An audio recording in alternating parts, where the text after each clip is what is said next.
अस्सलामुअलैकुम जुम्मा मुबारक मयाम अने हुंदी चकदौर मस्जिद से नमाज सोलबा सी मस्जिद से मस्जिद से अमरपुर मेन बाजार के मार्केट तनी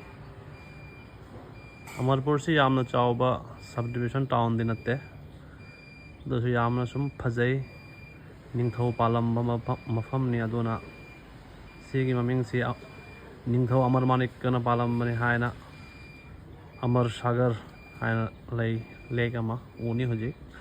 अदुगी ममिंग ओइना अमरपुर कौड़िमी अमरपुर टाउन से सीनी अमर सागर लेक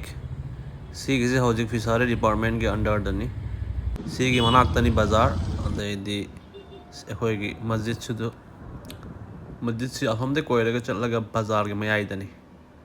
सीगी लेक सीगी मपान नाकल अमदन बाजार लेरे सोम की नाकल सिदना ऑफिस आगे अखोई पुलिस की ऑफिस SDPO की थाना SDM ऑफिस लोयना सीगी मना की लेरे विदिन किलोमीटर द लोइन लेरे मथंग